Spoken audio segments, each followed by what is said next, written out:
కొవ్వొత్తుల ప్రదర్శన నిర్వహిస్తున్నటువంటి వైఎస్ఆర్సీపీ కార్యకర్తల్ని నేతల్ని పోలీసులు అరెస్టు చేస్తున్నటువంటి పరిస్థితిని మనం చూస్తున్నాం. పార్టీ కార్యాలయం ముందు కూడా అనుమతి లేనిదే ఎవరు కూడా కొవ్వొత్తుల ప్రదర్శన చేయకూడదన్నటువంటి నినాదంతో పోలీసులు వారిని అడ్డుకుంటున్నటువంటి పరిస్థితి ఉంది. వైఎస్ఆర్సీపీ మాజీ ఎమ్మెల్యే భూమన కరుణాకర్ రెడ్డి సారథ్యంలో నిర్వహించినటువంటి ఈ ఆందోళన ఉద్రిక్తతకు దారితీసింది. పోలీసులు భారీ ఎత్తున ఇక్కడికి చేరుకోవడం జరిగింది. కార్యకర్తలను నేతలను అరెస్ట్ చేస్తున్నటువంటి పరిస్థితిని మనం చూస్తున్నాం.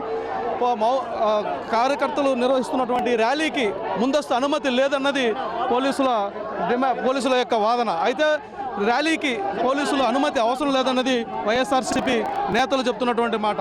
దీనికి ఎట్టి పరిస్థితుల్లో అనుమతి లేదని చెప్తున్నటువంటి పోలీసులు నేతలను కార్యకర్తలను అరెస్ట్ చేస్తున్నారు. వారందరినీ కూడా స్టేషన్కి తీసుకెళ్లే ప్రయత్నం చేస్తున్నారు. అయితే వారిని అడ్డుకుంటున్నారు. పోలీసులకు ఆందోళనకారులకు మధ్య స్వల్ప వాగ్వాదం చోటు చేసుకుంటోంది, తోపులాటలు చోటు చేసుకుంటోంది. మనతో పాటుగా చాలామంది వైఎస్ఆర్సీపీకి సంబంధించినటువంటి నేతలు ఉన్నారు. వారితో మాట్లాడదాం. అసలు ఈ చర్యని ఎట్లా చూస్తారు, వాళ్ళు ఏ రకంగా వాళ్ళు ఈ చర్యను చూస్తారు, వారితో మాట్లాడే ప్రయత్నం చేద్దాం. చెప్పండి, ఏమనిపిస్తుంది మీకు ఈ రకంగా అరెస్ట్? ఇది చాలా అమానుషం. ఆ రోజు 74 ఇందిరాగాంధీ ఎమర్జెన్సీ పెట్టింది. ఆ రోజు మన చంద్రబాబు తరలింపజేస్తున్నారు. ఈ రోజు శాంతియుతంగా క్యాండిల్ ర్యాలీ చేస్తున్నామని మా రాష్ట్ర నాయకుడు వైఎస్ జగన్మోహన్ రెడ్డి పిలుపునిస్తే ఈ రోజు ఎక్కడికక్కడ అరెస్టు, నిరసనలు. ఇది భావ్యంగా చంద్రబాబు నాయుడు నువ్వు తగిన మూల్యం చెల్లించుకోక తప్పదు. శాంతియుతంగా ర్యాలీ చేస్తా ఉంటే నువ్వు ఏంటి మమ్మల్ని అరెస్ట్ చేయడము? చూడు, నీ నేతృత్వం మానకపోతే నువ్వు చరిత్రహీనుడు అవుతావని తెలియజేస్తున్నాం చంద్రబాబు నాయుడు. చూస్తున్నాం, పోలీసుల వాహనాన్ని కూడా అడ్డగిస్తున్నటువంటి పరిస్థితి ఉంది. కార్యకర్తలు ఎక్కడికక్కడ పోలీసుల వాహనాన్ని అడ్డగించి పోలీసులు కరుణాకర్ రెడ్డిని తరలించే క్రమంలో వారందరినీ కూడా అడ్డుకుంటున్నారు. ఎక్కడికక్కడ వారిని పోనివ్వకుండా అడ్డుకుంటున్నటువంటి పరిస్థితిని మనం చూస్తున్నాం. ఉద్రిక్త పరిస్థితులు నెలకొంటున్నాయి. పోలీసులు వాహనాన్ని అడ్డుకోవడం జరిగింది. ఎటువైపు కూడా పోలీసు వాహనాన్ని కదలనివ్వకుండా కూడా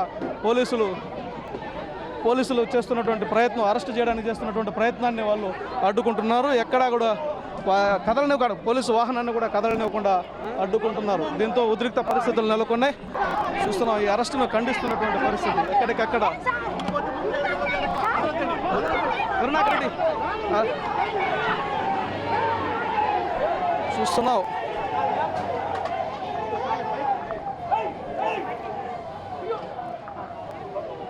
ఉద్రిక్త పరిస్థితుల నడుమ పోలీసులు వైఎస్ఆర్ కాంగ్రెస్ పార్టీకి సంబంధించినటువంటి నేతను అరెస్ట్ చేయడం జరిగింది. చెప్పండి, ఏమనిపిస్తుంది మీకు ఈ పరిస్థితి చూస్తే? ఈరోజు అన్యాయంగా శాంతియుతంగా మేము బయటకు వచ్చాము క్యాండిల్ ర్యాలీ చేసేదానికి.